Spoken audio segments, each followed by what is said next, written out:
The warning, the calm music before the storm, Ambassador Kellen of the Vrection Empire sat in his observation deck, watching the holographic display flicker.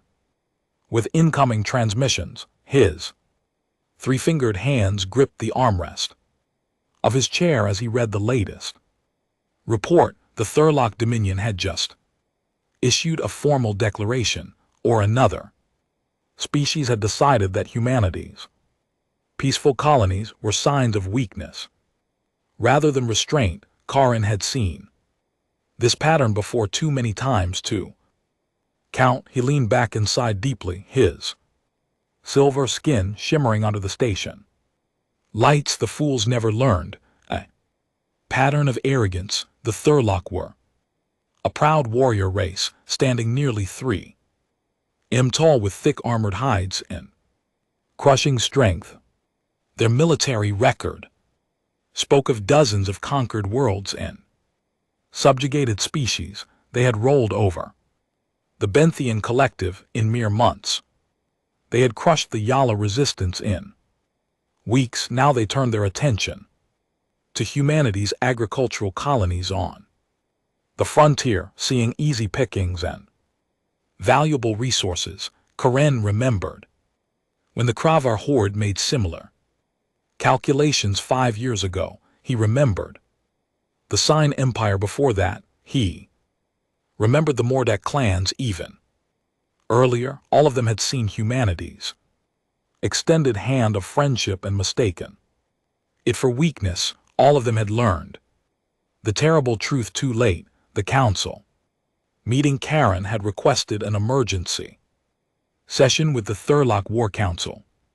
3 days before their declaration, he stood in their grand war chamber surrounded by generals covered in battle scars and medals of conquest. High Commander Druer, a massive specimen even by Thurlock standards, looked down at Kellen with barely concealed contempt.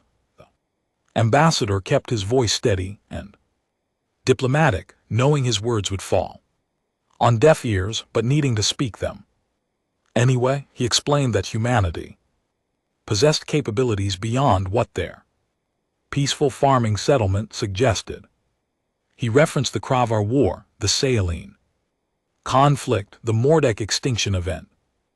Each time the attacking species had been reduced to begging for mercy within months. Deaf ears and blind eyes. High Commander Drather laughed, a sound like grinding stones. He told Kellen that the Thurlock were not like those lesser species. Their warriors were born in fire and raised for combat. Human farmers would scatter like seeds in the wind before Thurlock might. The other generals roared their agreement, slamming fists against the table. Cowan tried a different approach. He asked if they had reviewed the historical documents provided by the Galactic Archive. Drather waved dismissively. Propaganda and exaggeration, he called it. Humans writing their own legends to scare others. The truth was simple. Humans controlled only 17 worlds while the Thurlock Dominion ruled over 43. Numbers did not lie. Kalen looked at each general in turn, seeing the same arrogant certainty he had seen in so many others. He closed his briefcase and prepared to leave, the knowing smile. Before departing, Kellen allowed himself a small smile, not a friendly expression, not diplomatic courtesy, but the smile of someone watching a foolish child reach for a hot stove. Despite warnings, High Commander Drather noticed and bristled. He demanded to know what amused the Vrection ambassador so much. Kalen simply replied that he would be watching the upcoming conflict with great interest. The betting markets were probably already opening, he added. Drather roared that the Thurlock would not be mocked. They would make an example of humanity that would echo across the galaxy. Kellen nodded politely. and left the chamber. Behind him, the generals continued planning their glorious invasion, completely unaware. They had just signed their civilization's death warrant, the betting markets open. Back in his private office, Kellen immediately accessed the underground betting networks that operated across civilized space. These markets existed in the gray areas between legal and illegal, where diplomats, merchants, and information brokers wagered on political outcomes, wars, and treaties. As predicted, the Thurlock-human conflict had already been posted, the odds heavily favored Thurlock victory. Humanity was listed at 8-1 against. Kellen laughed out loud, startling his assistant in the outer room. He began placing carefully calculated bets, not on the war's outcome but on specific events he knew would occur. He bet on human victory. Within 3 months, he bet on the Thurlock losing their forward fleet bases. He bet on at least 2 Thurlock worlds being rendered militarily insignificant. Most profitable of all, he bet on humanity demonstrating what they called their scorched earth doctrine. The invasion begins 2 days after the formal declaration. The Thurlock launched their offensive. 3 full battle fleets comprising over 200 warships jumped into the harvest station system. The agricultural colony had a population of roughly 4 million humans, mostly farmers, and their families. The defensive garrison consisted of exactly 12 patrol craft and 1 aging frigate. Military analysts across the galaxy watched the tactical displays with knowing expressions. This would be over quickly. The Thurlock fleet demanded immediate surrender when the colony administrator asked for time to evacuate civilians. High Commander Drather, commanding from his flagship, refused surrender immediately or face orbital bombardment. The administrator's response was transmitted across all frequencies, recorded for posterity. Humanity did not negotiate with invaders. First blood. The small human garrison launched their 13 ships directly at the Thurlock armada. Military experts called it suicide. Kellen called it buying time. The patrol craft used guerrilla tactics, striking from asteroid fields and debris clouds before vanishing. They managed to destroy 2 Thurlock destroyers and damage 4 others before being systematically hunted down. The aging frigate lasted longest, ramming a Thurlock cruiser after its weapons failed. All 13 human ships were destroyed within 6 hours. The Thurlock celebrated their glorious victory, broadcasting footage across their empire. They landed ground forces on Harvest Station, overwhelming the civilian militia within 48 hours. High Commander Drug declared the planet conquered and claimed humanity would soon beg for peace. The victory parades began on Thurlock Prime. Kellen's patience. Ambassador Kellen watched all of this from his observation deck, his expression never changing. His assistant asked if he felt concerned for the human colonists now under Thurlock occupation. Kellen replied that he felt more concerned for the Thurlock. His assistant looked confused. The Thurlock had just won decisively. Kellen pulled up historical files and showed his assistant what happened after the Kravar captured their first human colony. His assistant read the reports with growing horror. After 3 weeks of silence, humanity had responded with such overwhelming force that the Kravar home world still glowed faintly radioactive. At night, Kellen checked the chronometer. The Thurlow had held Harvest Station for 72 hours, based on previous patterns. Humanity's response fleets would arrive. In approximately 2 to 3 weeks, he settled in to wait, checking his bedding positions one more time. Everything was perfectly aligned. The storm was coming, and the Thurlock had no idea what they had unleashed. The reckoning, the silence before the storm. 3 weeks passed since the fall of Harvest Station. The Thurlock Dominion celebrated their conquest across all 43 worlds. Victory monuments were erected.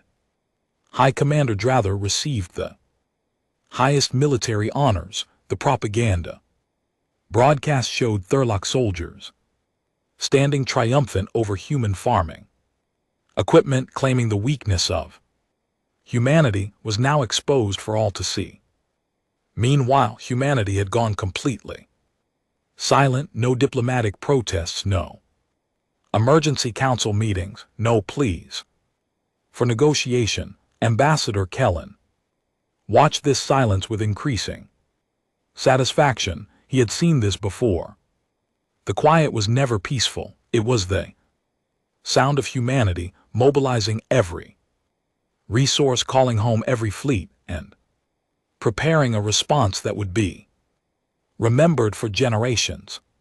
His fellow ambassadors from other species asked him nervously if humanity had simply accepted defeat. Kellen laughed and told them to watch carefully. The lesson was about to begin. The fleet arrives on day 22. The sensors detected them. 73 human warships emerged from jump space at the edge of Thurlock control territory. These were not patrol craft or aging frigates. These were dreadnoughts, carriers, siege platforms, and ships whose classifications even Kellen did not recognize. The fleet moved in perfect formation. Their approach calculated and methodical. They broadcast a single message on all frequencies, delivered in cold, measured tones by a human admiral whose name would soon be known across the galaxy. Admiral Sarachin. The message was simple and terrifying in its brevity. Harvest Station would be liberated. The Thurlock had 72 hours to withdraw all forces from human territory. Any Thurlock military assets found in human space after the deadline would be destroyed without further warning. Reparations would be discussed after full withdrawal. This was humanity's only offer. Druther's fatal pride. High Commander Drather received the transmission aboard his flagship. Still in orbit around Harvest Station, he gathered his senior officers and played the message for them. They laughed at the audacity. 73 ships against the combined might of the Thurlock Dominion. Humanity fielded their entire fleet and still came up short.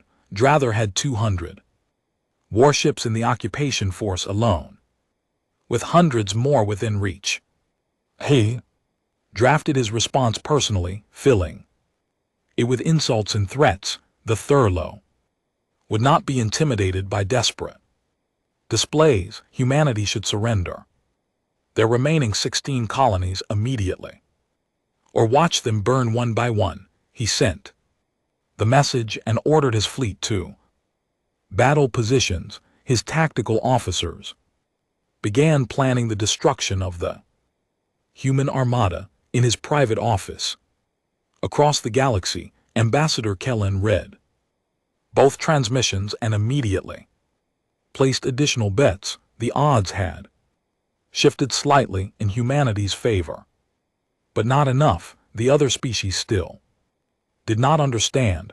Kellen increased his positions tenfold. The doctrine unleashed. 72 hours passed. Not a single Thurlock ship withdrew from human space. Admiral Chen's fleet moved forward.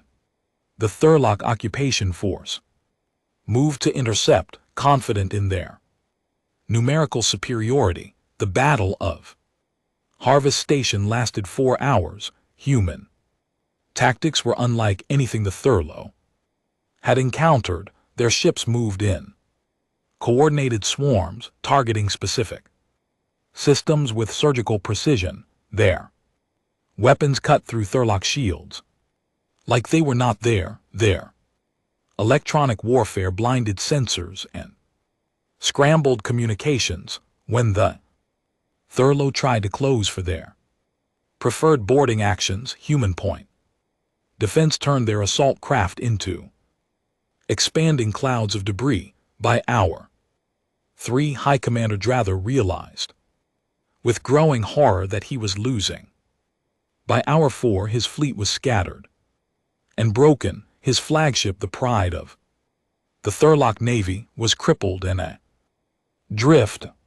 Druxer himself was pulled from the wreckage by human marines, becoming the first Thurlock High Commander ever captured alive in battle. The message to the home world, with Harvest Station liberated and the occupation force destroyed, Admiral Chin broadcast a new message. This one was directed at Thurlock Prime itself. Humanity had no desire for conquest or subjugation.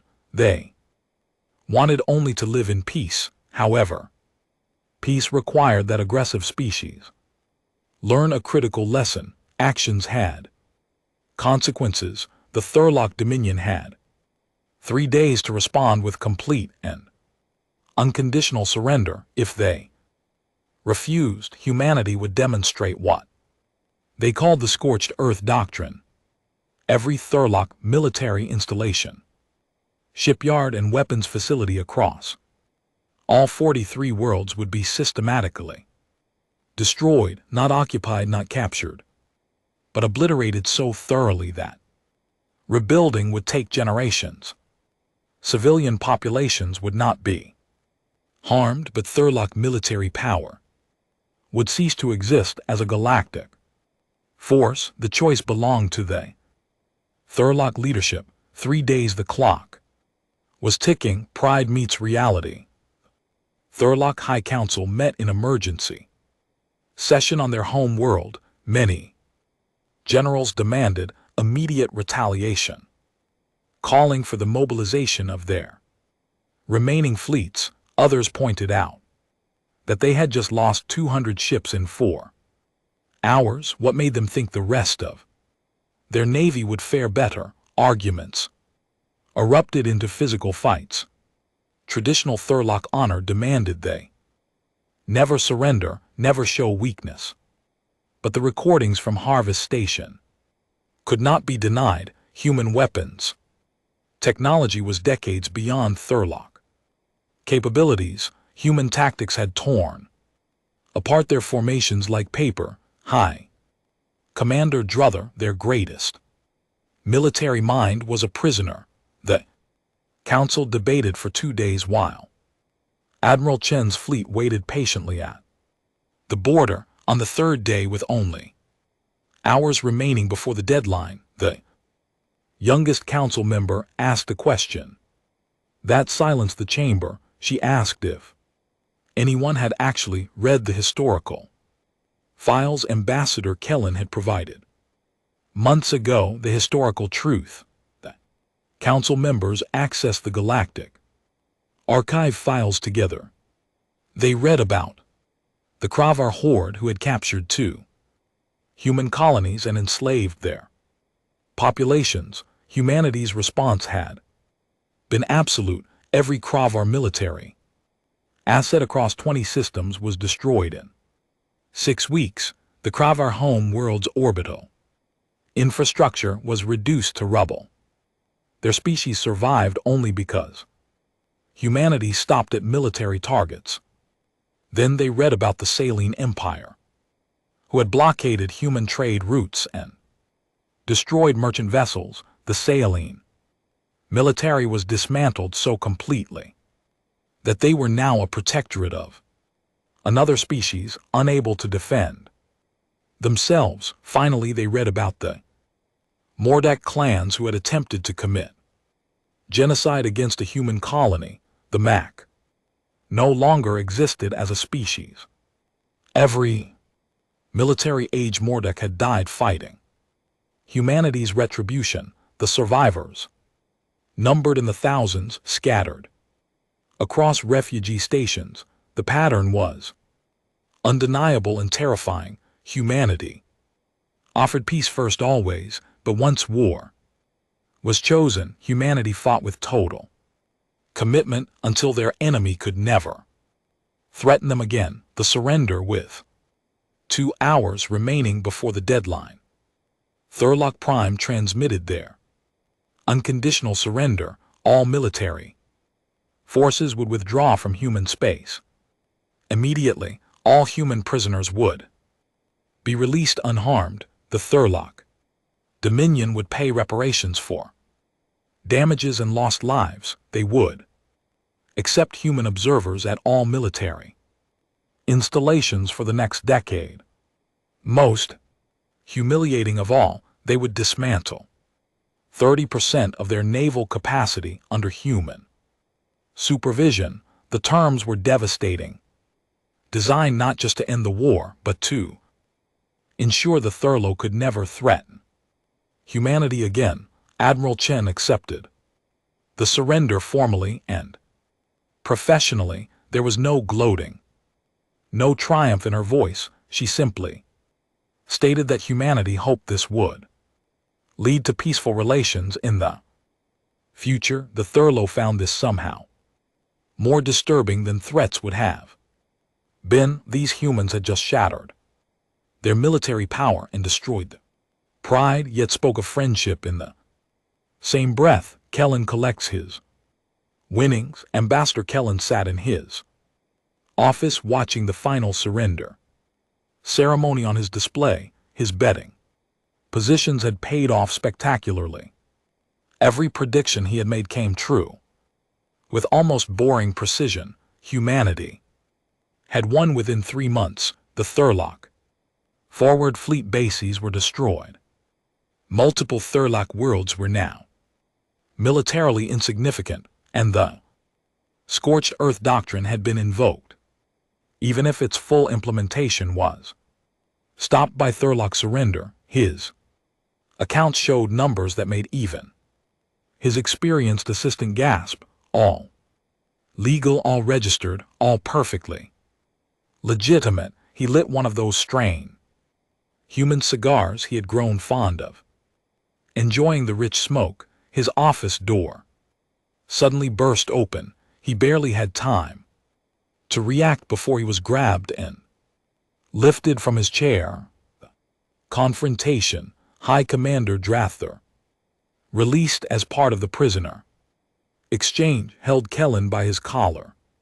The massive Thurlock was battered, his armor scorched, his pride shattered. He demanded to know why Kellen had not warned them properly. Why had he allowed the Thurlock to walk into destruction? Kellen remained calm, meeting the commander's eyes without fear. He explained that he had warned them. He had provided historical documents. He had requested multiple meetings. The Thurlock had dismissed everything as propaganda and cowardice. Drather roared that Kellen should have made them understand. Kellen shook his head slowly. Understanding required wisdom, he said, and wisdom often required painful lessons.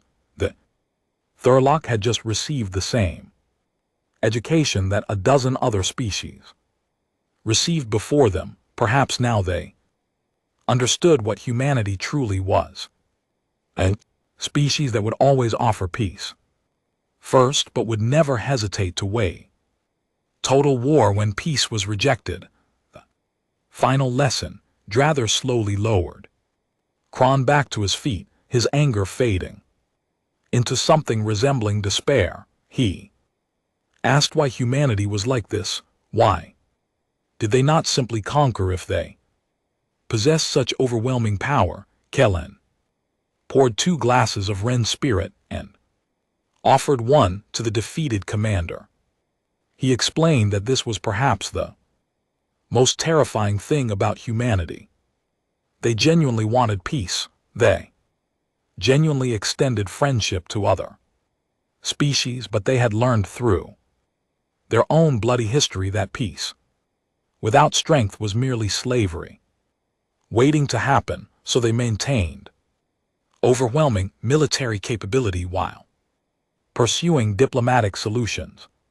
Species who accepted their friendship found generous, loyal allies. Species who mistook kindness for weakness discovered that humanity remembered every lesson from their own violent past. They called it scorched earth, an ancient human military doctrine. If you cannot hold the ground, make sure your enemy cannot use it either. Applied to interstellar war, it meant that attacking humanity gained nothing but destruction, reflection, and profit.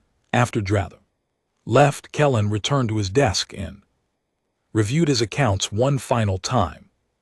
The numbers were truly impressive, but more than the profit, he felt satisfaction in being proven right once again. The Vrexian Empire had been the first species to truly understand humanity when they emerged onto the galactic stage.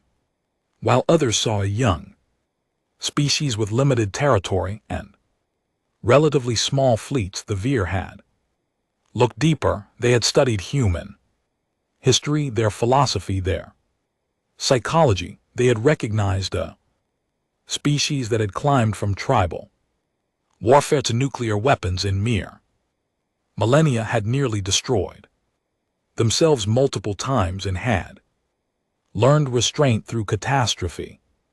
Rather than philosophy, the Veer had offered genuine friendship, and humanity had responded with loyalty and partnership. Now the Vrexian Empire benefited from human technology sharing, human trade routes, and human military alliance. Meanwhile, species like the Thurlock learned expensive lessons about the cost of aggression. The pattern continues. Kalen pulled up the betting markets for future conflicts. Already, new positions were opening. The Zarian Compact was making aggressive moves.